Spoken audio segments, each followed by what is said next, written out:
नमस्कार दोस्तों, मैं हूं आपका साथी सुरेश कस्वा और आज अपने पढ़ेंगे राजस्थान की प्राचीन सभ्यताएं। आप किसी भी प्रकार की तैयारी अगर कर रहे हो तो उसमें राजस्थान की जो प्राचीन सभ्यताएं हैं उससे संबंधित क्वेश्चन जरूर आते हैं और टॉपिक हर परीक्षा में लगभग ये दिया होता है। ठीक है, तो राजस्थान की प्राचीन सभ्यताओं को पढ़ने से पहले अपने थोड़ा सा इतिहास में जाएंगे और इतिहास से प्राचीन सभ्यताओं पे आएंगे। तो देखिए, जो भारत का इतिहास है उसको मोटे रूप से 3 भागों में हम बांट सकते हैं। ठीक है, इतिहास।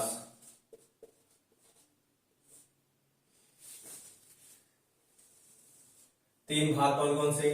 नंबर 1 प्राग ऐतिहासिक, जो भी वस्तुएं मिली है एक तो वो है जो प्राग ऐतिहासिक है, यानी ऐसी वस्तुएं, ऐसे साक्ष्य जिनका लिखित में कोई प्रमाण प्राप्त नहीं होता, वो प्राग ऐतिहासिक में आती है। और एक है आद्य ऐतिहासिक। आद्य ऐतिहासिक ऐसी वस्तुएं या ऐसे साक्ष्य जो लिखे हुए तो हैं परंतु हम उनको पढ़ नहीं सकते हैं, वो आद्य ऐतिहासिक में आते हैं। और तीसरे आते हैं ऐतिहासिक इतिहास। ऐतिहासिक इतिहास ऐसे साक्ष्य जिनको हम पढ़ भी सकते हैं वो ऐतिहासिक इतिहास में आते हैं। इसका जो समय था वो 25 लाख ईसा पूर्व से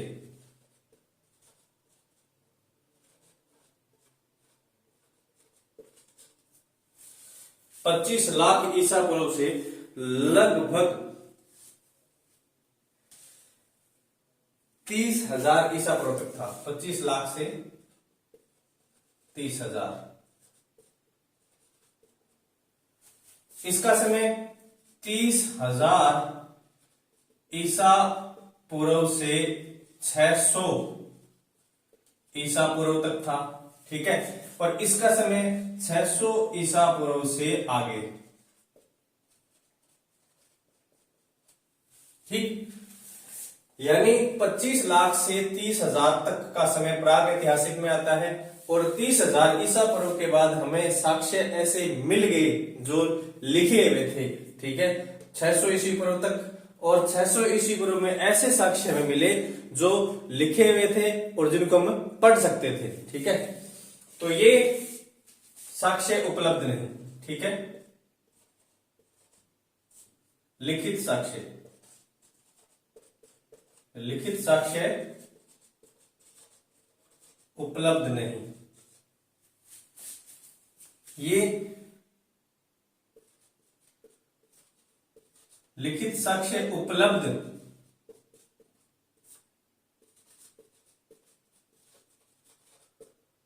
परंतु उनको पढ़ा नहीं जा सकता।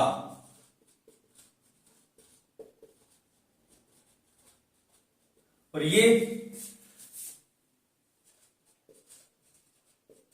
लिखित साक्ष्य उपलब्ध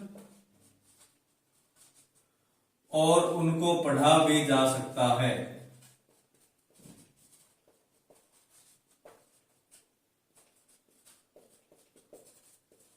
ठीक है, तो ये है इतिहास। अब इसमें जो थे वो था पाषाण काल। कौन सा था? पाषाण काल, यानी पत्थरों का समय था। यह है, यानी लोग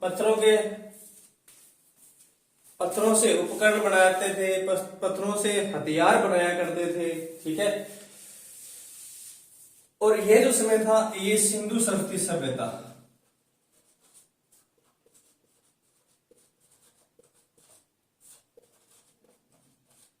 घाटी सभ्यता।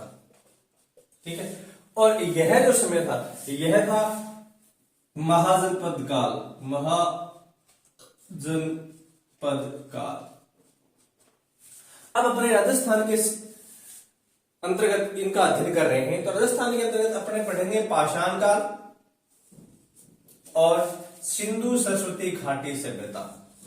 ठीक है, पाषाण काल पढ़ेंगे और सिंधु घाटी सरस्वती सभ्यता पढ़ेंगे। अब पाषाण काल को अपने पढ़ेंगे तो पाषाण काल और उसके बाद में पढ़ेंगे सिंधु सरस्वती घाटी सभ्यता। ठीक है, तो इसके अंतर्गत सभी जो राजस्थान की प्राचीन सभ्यताएं हैं वो इसमें आ जाएगी। ठीक है, अब आगे चलते हैं पाषाण काल की ओर। यह था प्रारंभिक, ठीक है, यानी यहां से हमने शुरू करना है। मिटा देता हूं, आगे चलते हैं।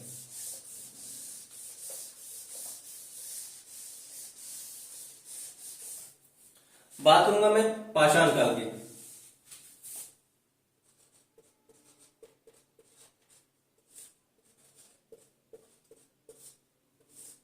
पाषाण काल को हम 3 भागों में बांट सकते हैं। नंबर 1,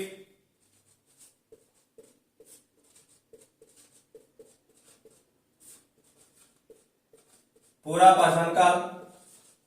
नंबर 2,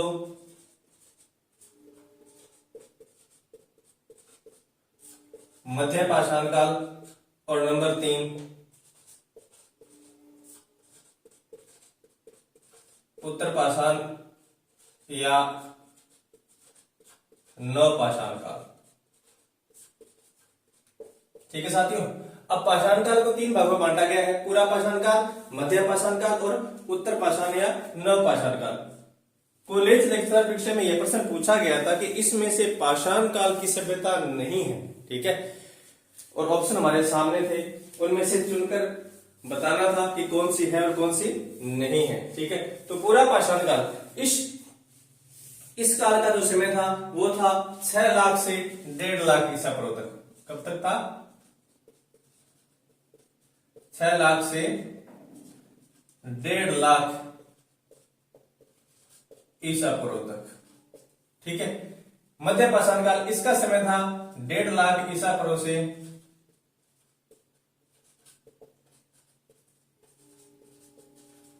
35,000 ईसा पूर्व तक।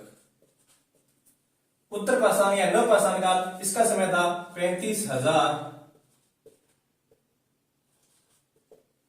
ईसा पूर्व से 10,000 ईसा पूर्व तक। यह था समय। ठीक है, पूरा पाषाण काल 6 लाख से 1.5 लाख ईसा पूर्व तक, मध्य पाषाण काल 1.5 लाख से 35,000 ईसा पूर्व तक, उत्तर पाषाण काल या नवपाषाण काल 35,000 ईसा पूर्व से 10,000 ईसा पूर्व तक। अब बात करते हैं पूरा पाषाण काल, यानी इस काल के साक्ष्य कहां, राजस्थान में कहां कहां मिले हैं, इन तीनों के बारे में चर्चा करेंगे और क्या क्या मिला है। ठीक है,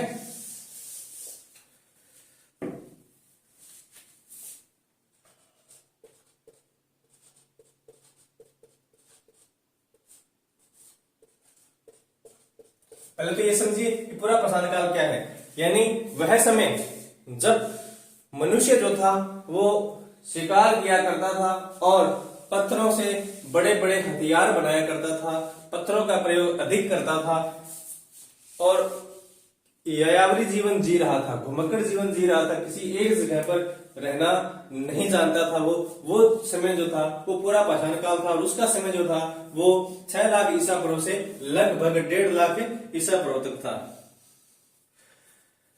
अब जो राजस्थान में सबसे पहले पुरातात्विक सर्वेक्षण का कार्य हुआ है वो किसने किया, कहां हुआ? ठीक है, बहुत ही महत्वपूर्ण प्रश्न है ये। राजस्थान में सर्वप्रथम पुरातात्विक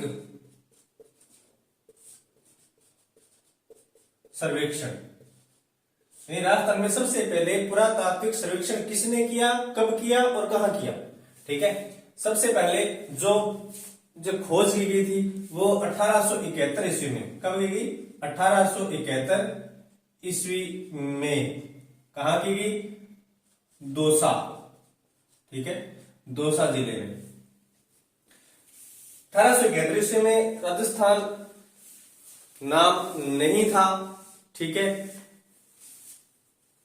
क्योंकि राजस्थान नाम जो है वो 1949 के बाद किसी भौगोलिक क्षेत्र का नाम राजस्थान पड़ा था, उससे पहले राजस्थान नाम नहीं था। हालांकि 1929 ईस्वी में कर्नल जेम्स टोड ने रायथान नाम दिया था, उससे पहले जॉर्ज थॉम्स ने इस प्रदेश के लिए राजपुताना नाम दे रखा था। ठीक है, तो राजस्थान जो है वो मैं इसलिए प्रयोग कर रहा हूं क्योंकि सुविधा की दृष्टि से हमें याद रहेगा। तो राजस्थान में सर्वप्रथम पुरातात्विक सर्वेक्षण का कार्य 1871 ईस्वी में दौसा में हुआ था। किसने किया था? सर ACL कार्लाइल ने। किसने किया था? सर ACL कार्लाइल ने सबसे पहले राजस्थान में पुरातात्विक सर्वेक्षण का कार्य प्रारंभ किया था। कब? 1871 ईस्वी में दौसा में। उसके बाद 1908 ईस्वी में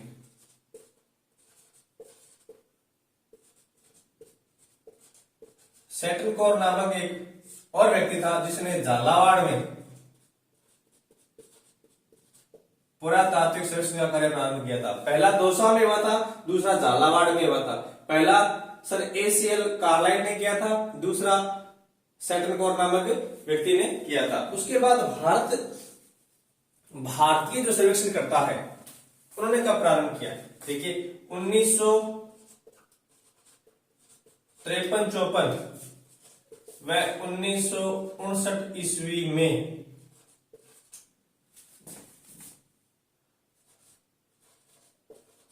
प्रथम भारतीय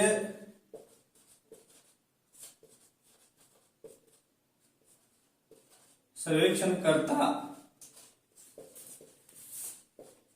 राजस्थान में कौन थे? VN मिश्र। कौन थे? VN मिश्र। ठीक है, तो ये महत्वपूर्ण है, थोड़ा सा आप इसको नोट कर ले, फिर हम आगे चलते हैं कि पूरा पाषाण काल में हमें कहा क्या मिला। ठीक है, एक और नोट कर लें कि जालोर में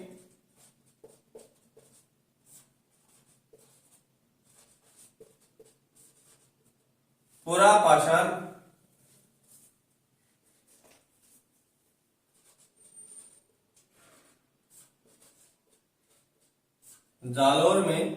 पाषाण काल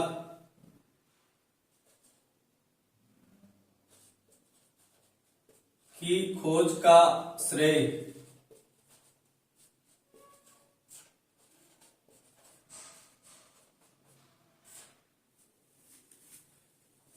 एक महिला बी ऑल्चिन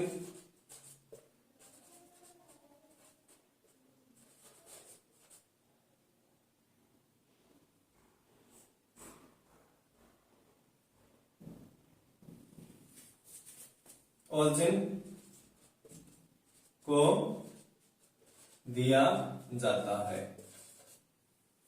ठीक है, स्क्रीनशॉट ले लीजिए, फिर आगे चलते हैं।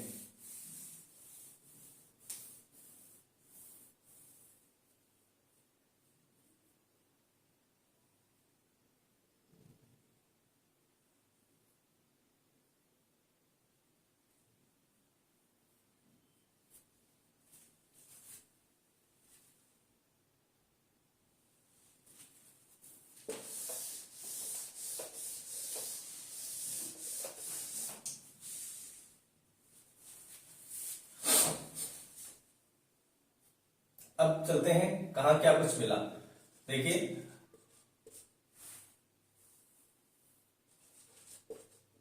भरतपुर के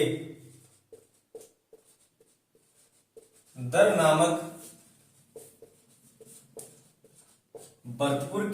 नामक स्थान पर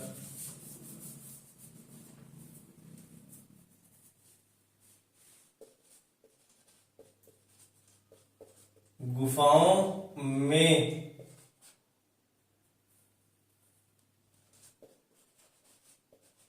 प्राचीन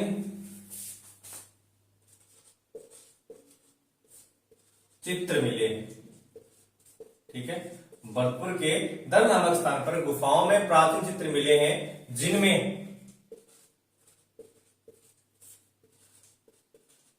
मानवाकृति,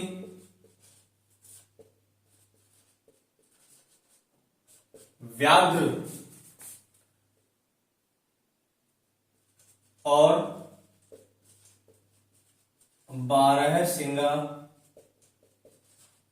के चित्र है। ठीक है, यानी भरतपुर के दर नामक स्थान पर गुफा में प्राचीन चित्र मिले हैं, पाषाण पूरा पाषाण कालीन, ठीक है, जिनमें मानवाकृति, व्याघ्र और बारहसिंगा के चित्र है। डीडवाना में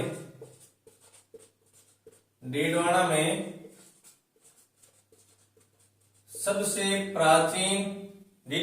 प्राचीन पाषाणकालीन, डीडवाना में सबसे प्राचीन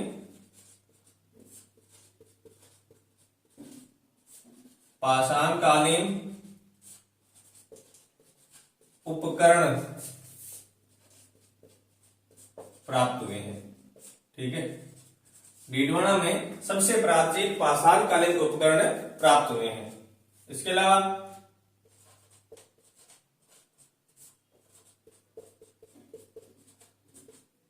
अलावा जायल नागौर और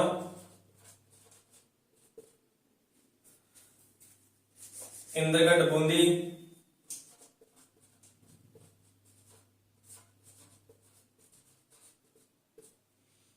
विराटनगर जयपुर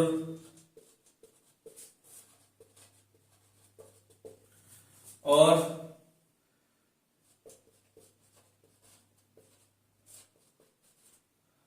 गोविंदगढ़ अजमेर किस नदी किनारे है? ये सागरमती। किस किनारे है? सागरमती। गोविंदगढ़ अजमेर जो कि सागरमती नदी के किनारे हैं। इसके अलावा गिलुंड राजसमंद,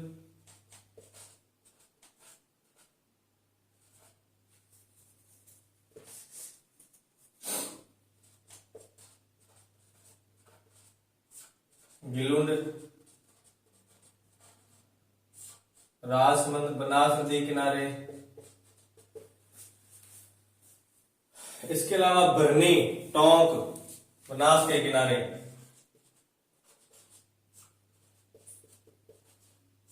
टोंक ये भी कहां है? ये भी बनास। इन स्थानों पर पूरा पाषाणकालीन सभ्यता के अवशेष हमें प्राप्त होते हैं, ठीक है। डीडवाना हो गया, जायल नागौर हो गया, इंद्रगढ़ हो गया, विराटनगर जयपुर हो गया, बरनी टोंक हो गया, गोविंदगढ़ हो गया, गिलुंड हो गया, ठीक है। ये वो स्थान है जहां पे पूरा पाषाणकालीन उपकरण मिलते हैं। पूछ सकते हैं कि बरनी टोंक में किस काल के अवशेष मिले हैं, तो पूरा पाषाण काल में, ठीक है। गिलुंड में किसके, जायल में किसके, इंद्रगढ़, विराटनगर, गोविंदगढ़, अजमेर में किस सभ्यता के अवशेष हमें प्राप्त होते हैं, तो पूरा पाषाणकालीन सभ्यता के अवशेष हमें वहां से प्राप्त होते हैं। यहाँ पर जो हथियार बने हैं, ठीक है, जैसे हथ कुल्हाड़ी, चापर, कलीवर, ठीक है, इस प्रकार के हथियार भी मिले हैं। कैसे, क्या नाम है? हथ कुल्हाड़ी,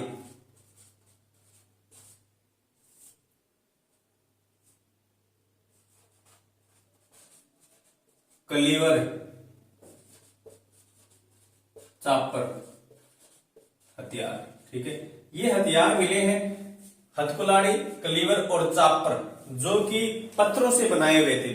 चापर जो था ऊपर से बिल्कुल गोल और नीचे से बिल्कुल धारदार हथियार, तीखा, तेज, ठीक है।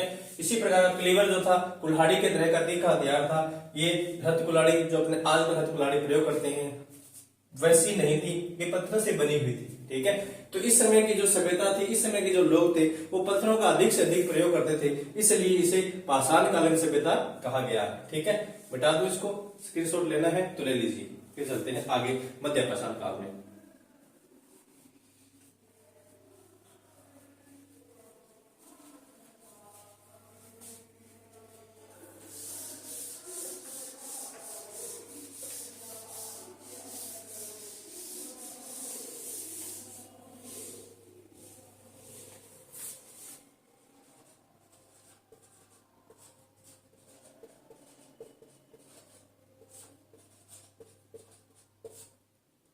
मध्य पाषाण काल, देखिए पूरा पाषाण काल में जो हथियार बने थे वो बहुत बड़े भारी पत्थरों से बने होते थे और बहुत भारी हुआ करते थे। परंतु इस काल में आते आते मनुष्य जो है वो थोड़ा सा समझदार हो गया था। अब उसने बड़े और भारी हथियारों को बनाना बंद कर दिया था, छोटे पत्थरों से छोटे हथियार बनाने उसने शुरू कर दिए थे मध्य पाषाण काल में।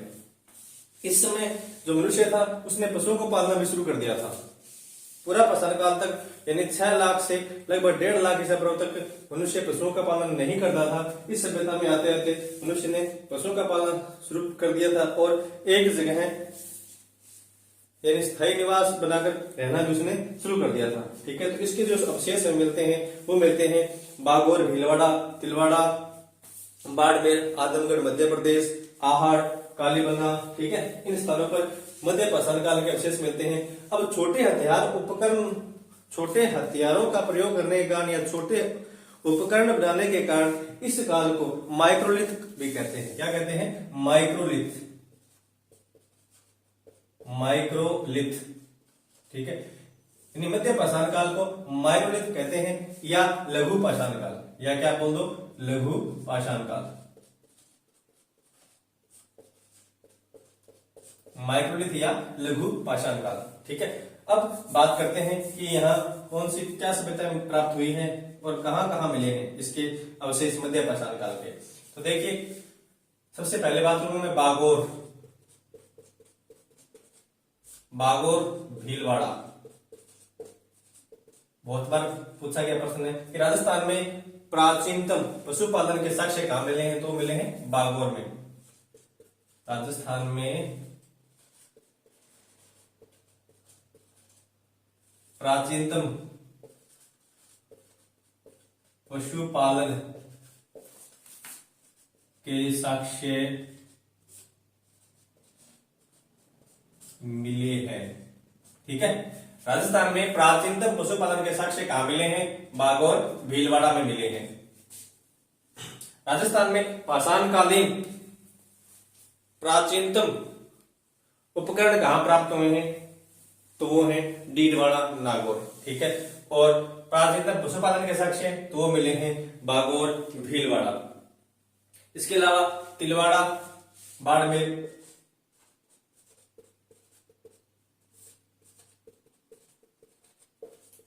लूणी नदी के किनारे हैं, आजमगढ़ मध्य प्रदेश में मिले हैं।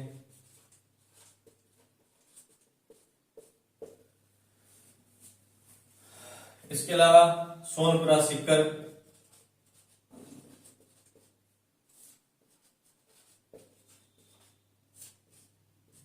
इसके अलावा दर्रा,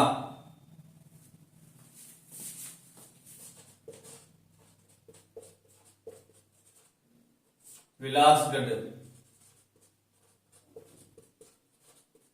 आलनिया, ये कहाँ है? ये कोटा में है। दर्रा, विलासगढ़, आलनिया, ये कोटा में है। यहां पर भी लघु पाषाण काल या मध्य पाषाण काल या माइक्रोलिथ के अवशेष हमें मिले हैं। इसके अलावा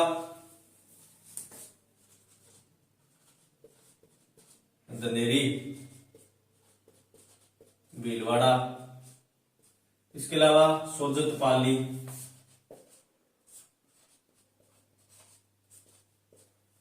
ठीक है, इसके अलावा दनेरी, भीलवाड़ा, सोजतपाली, विराटनगर, जयपुर,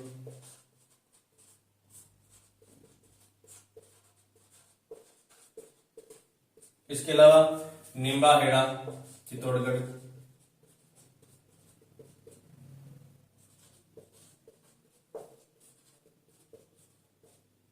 निम्बाहेड़ा, चित्तौड़गढ़, इसके अलावा मांडिया या मंडफिया,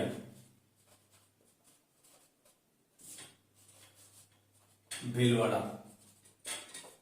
ठीक है, ये सब जगह है जहां पे लघु पाषाण काल के हमें अवशेष मिले हैं या मध्य पाषाण काल के अवशेष मिले हैं। बहुत ही महत्वपूर्ण है क्योंकि इससे प्रश्न एक दो बार पूछे जा चुके हैं कि कहाँ लघु पाषाण काल के अवशेष प्राप्त हुए हैं, साक्ष्य प्राप्त हुए हैं और कहाँ नहीं हुए हैं। ठीक है, तो ये महत्वपूर्ण है। वैसे तो बहुत सारी जगह है परंतु जो महत्वपूर्ण है वो मैं आपको बता रहा हूँ। ये जो निम्बाहेड़ा चित्तौड़गढ़ है और मांडिया या मंडफिया भीलवाड़ा है, कॉलेज लेक्चरर की परीक्षा में बहुत ही महत्वपूर्ण टॉपिक है ये दोनों ही। ठीक है, स्पेशल दिया हुआ है तो इनके बारे में हमें जानकारी होनी चाहिए। इसके बारे में आगे विशेष 2 या 3 लाइनों में इन दोनों को पूरा करवा दूंगा। ठीक है, स्क्रीनशॉट लेना है, ले लीजिए, फिर आगे चलते हैं।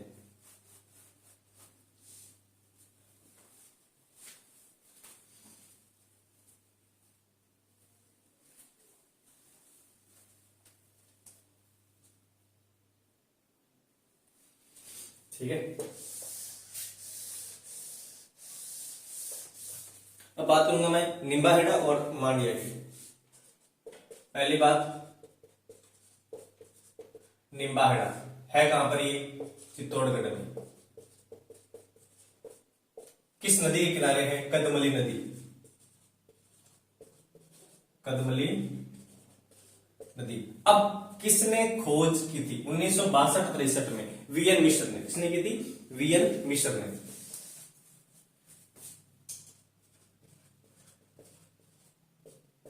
किसने की है? VN Mishra.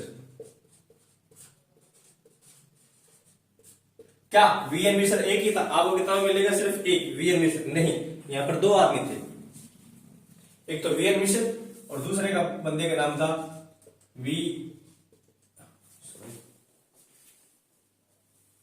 Am Hera, doctor am Hera.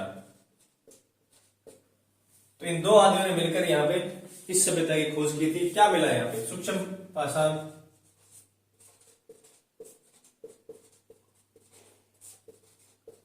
काल कह दो या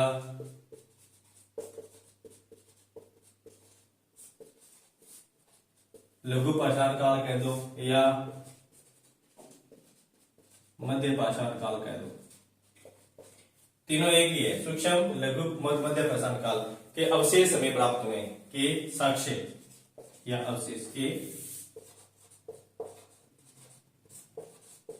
साक्ष्य प्राप्त हुए हैं। ठीक है, तो ये है निम्बाहेड़ा, बहुत ही महत्वपूर्ण है। ठीक है, कॉलेज लेक्चर की परीक्षा की दृष्टि से पूछा हुआ स्पेशल निम्बाहेड़ा सभ्यता। ठीक है, दूसरी बात करूंगा मैं मांडिया या मनफिया। मांडिया या मनफिया कहां पर है? ये भीलवाड़ा में। किस नदी के किनारे है? बनास व कोठारी, दोनों का है, बनास व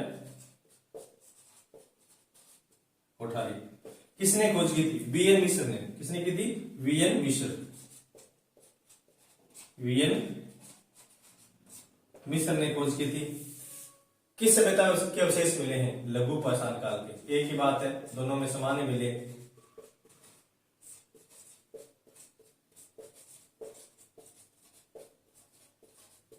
लघु पाषाण काल के साक्ष्य में प्राप्त होते हैं। तो ये दोनों सभ्यताएं हैं, निम्बाहेड़ा, चित्तौड़गढ़, मांडिया, मनफिया या भीलवाड़ा। ठीक है,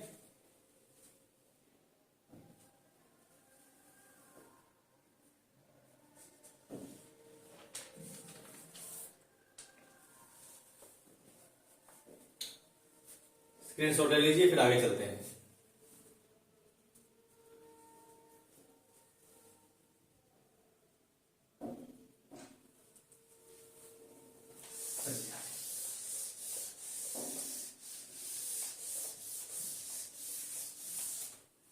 अगली सभ्यता है उत्तर पाषाण या नव पाषाण काल।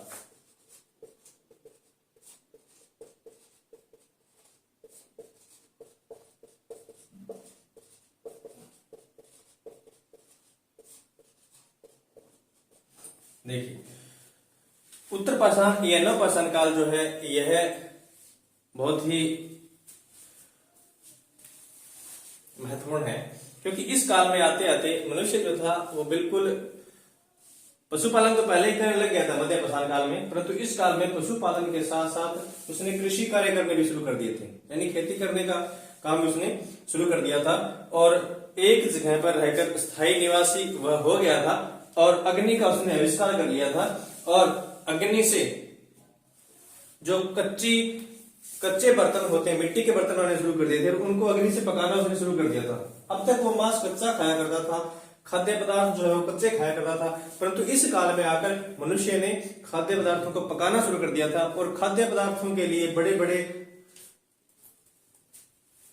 बर्तन उसने बनाने शुरू कर दिए थे और खाद्य सामग्री का संग्रहण करना उसने शुरू कर दिया था। तो यह काल था नव पाषाण काल। इसका समय जो है वो 35,000 ईसा पूर्व से लगभग 10,000 ईसा पूर्व तक का समय इसका माना जाता है, उत्तर पाषाण काल या नव पाषाण काल का। ठीक है, अब बात करेंगे इसके उपकरण हमें कहां मिलते हैं, इसके साक्ष्य हमें कहां मिलते हैं। तो इसके साक्ष्य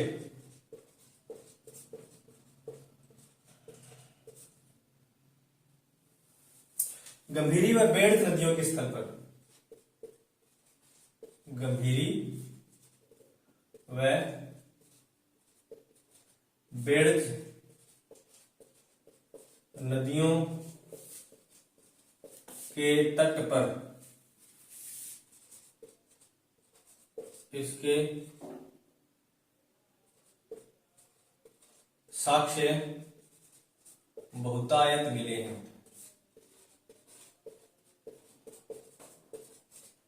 कहां? जहाजपुर।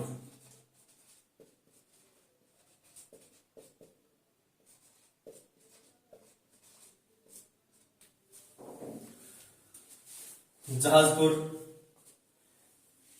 देवली, हमीरगढ़,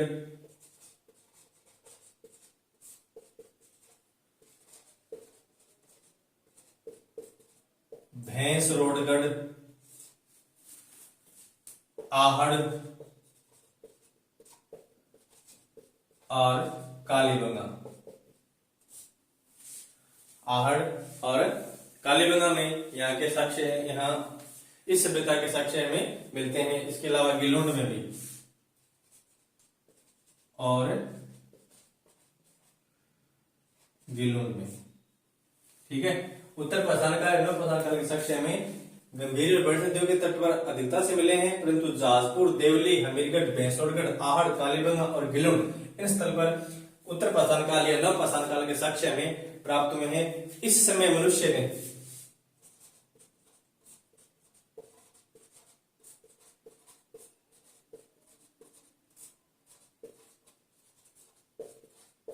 अग्नि का आविष्कार कर लिया था।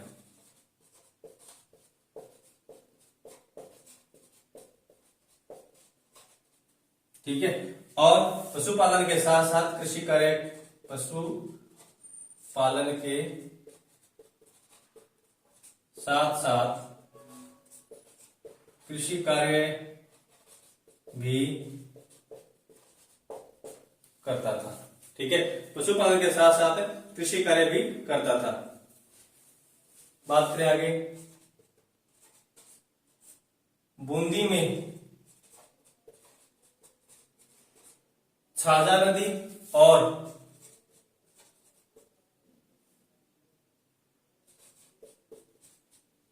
कोटा के आलनिया नामक स्थान पर शिलाश्रय के साक्ष्य भी मिले हैं। ठीक है, यानी बूंदी में छाजा नदी और कोटा के अलग नामक स्थान पर शिलाश्रय के साक्ष्य भी हमें प्राप्त होते हैं, यानी शिलाओं के ऊपर चित्र उकेरे गए थे। ठीक है, जो हमें प्राप्त होते हैं, कहां में मिलते हैं? बूंदी में छाजा नदी और कोटा में आलय नामक स्थान पर। ठीक है साथियों, ये थे पाषाण काल। तीनों ही पाषाण काल के बारे में हमने विस्तार से चर्चा कर ली है। ठीक है, उसके बाद आगे अपने पाषाण काल के बाद आता है सिंधु सभ्यता सभ्यता। तो उसकी जो सभ्यताएं हैं उनके बारे में अपने अध्ययन करेंगे। सिंधु सभ्यता सभ्यता में जो लोह युगीन सभ्यताएं हैं वो, और जो ताम्र पाषाण कालीन जो सभ्यताएं हैं वो, उनकी अलग अलग से अपने अलग अलग भागों में उनको बांटकर फिर उनके बारे में पढ़ेंगे। अगर आपको मेरी वीडियो अच्छी लगी हो तो इसे लाइक और सब्सक्राइब जरूर कर दें और अपने साथियों तक भेजें, क्योंकि मैं हिंदी साहित्य के अलावा राजस्थान की जीके क्लास भी आपके लिए लगा रहा हूं। धन्यवाद। जय हिंद, जय भारत।